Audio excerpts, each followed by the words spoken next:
This video is brought to you by John Robson Guitar Tuition.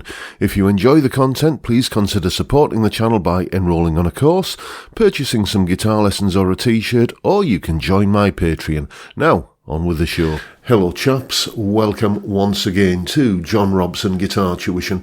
As always, I do hope you're well.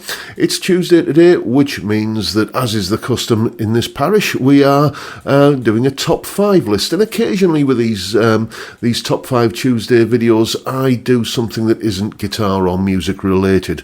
I think the last one I did was my 5 favourite books. And I've done comedians and I've done favourite movies and stuff in the past. So, yeah, we'll be. I might do a part 2 of this because this was a very difficult list to narrow down. But after these kind of TV show kind of rundowns, if I do another one next week, I'm going to stick to the music and guitar related stuff for a little while, I think. But I just thought it would be nice to share with you what sort of stuff I watch on the old Gogglebox. So let's get started straight away with Breaking Bad. Yes, quite possibly the best TV drama that's ever been made, I think. I think it's fair to say. What do I like about this? Well, it's a gripping story. It hooks you in right from the first episode. And it's a story with a beginning, a middle and an end over, the 5 seasons, was it, that they did of this show? There was no sense that when you got to the end of the final episode of the final season, which I won't spoil it for you if you're one of the probably half a dozen people who haven't seen this show yet, but they didn't get to the end of it and then think, oh, this was a ratings success, let's retcon something in so we can kind of bring a certain character back to life again and continue it on. They did do a spin-off of this, Better Call Saul, and I just didn't ever really get into that, Saul being one of the characters in the original run of this show. So, yeah, it's just the way that you see this mild-mannered, henpecked, downtrodden high school chemistry teacher gradually transform into, an evil gangster, basically. And the cleverness of it is that you go with him on that journey. You never, at any point when he makes a decision or takes a course of action, you can always understand why he did what he did. But cumulatively, it adds up to a massive transformation in this main character. Walter White, you can see on the little thumbnail there. Absolutely fantastic show. A gripping story with a beginning, a middle and an end, and it's easy for any writer, I think, to make you root for the hero, but to make you root for the villain, I think that takes a special kind of writing. And as I say, one of my favourite TV shows of all time, probably my favourite TV drama of all time. Next, Auf Wiedersehen, Pet. Yes, Auf Wiedersehen, Pet. This is very much a UK thing. I don't imagine that this travelled well to other territories. So for our international viewers, let me just explain. In this part of the world where I come from, the northeast of England, chaps, men, will often refer to their better half, their wife, as pet, in the same way that, you would say babe or hun or something like that. In this part of the world, us chaps will kind of refer to the good lady wife as pet.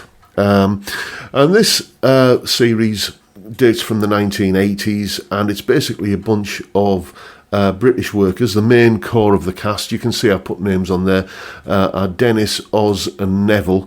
Those 3 guys are from this part of the world, and they all go off to find work in Germany as construction workers.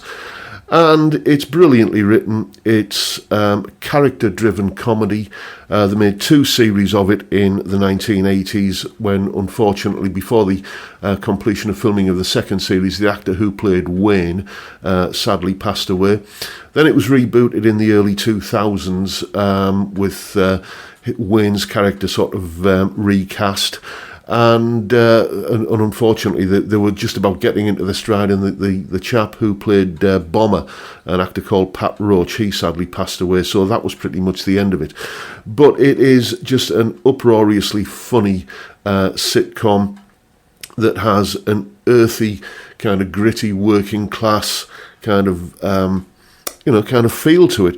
It's the first series of this, I think, was probably the first time when you actually saw on British TV a comedy about working class people who were actually played by, people like, they weren't sort of RADA trained actors doing their stage working class accents, if you know what I mean. Fantastically funny. Comes from the writing team of Dick Clement and Ian LaFrenne, who've written many, many great UK comedies, Likely Lads, Porridge, and they went on to great things in Hollywood. I believe they worked on the script for some Bond movies and what was that Sean Connery film, The Rock. They were kind of part of the script writing team for that. But yeah, it's all of these shows are available on various streaming services. I believe this one's available on Amazon Prime if you got that.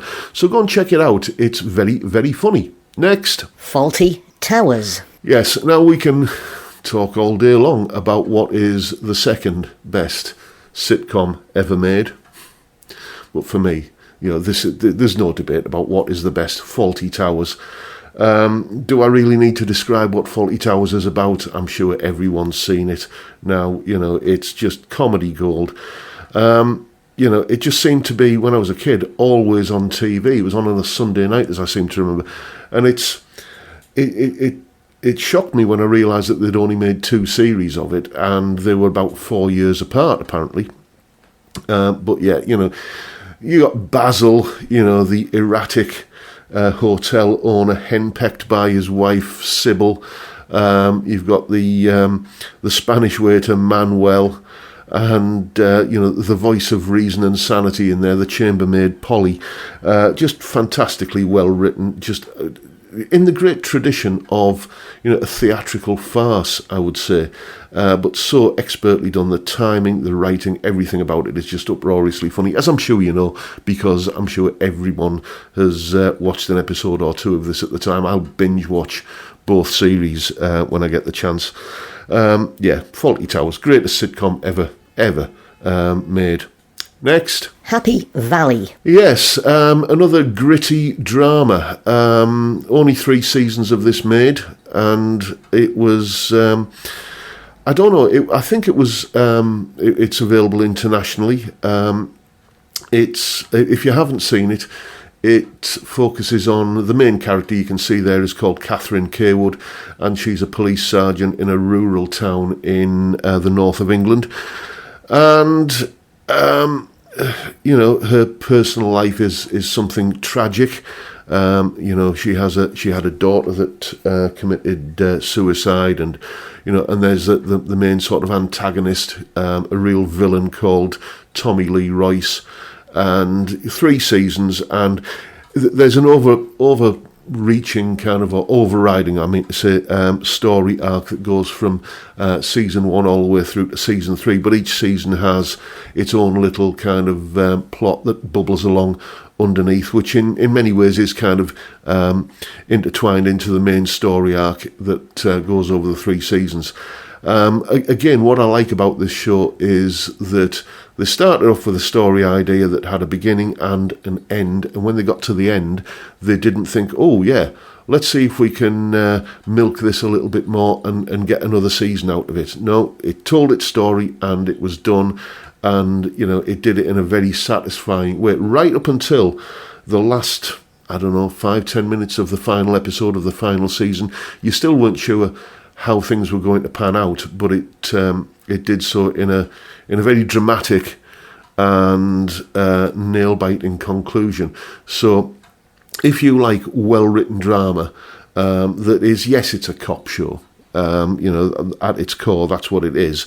Crimes are committed and crimes are solved, but it's not your typical kind of run-of-the-mill cop show. It's more of a character-driven drama about a main character who happens to be a cop. Fantastically well written. Check it out. Happy Valley. Next. Father Ted. Yeah, Father Ted. Had to be, didn't it? It's just absurd and funny and ridiculous and there are more belly laughs, almost as many belly laughs in this show as there are in Fawlty Towers. I would put this as a close second to Fawlty Towers for sitcoms.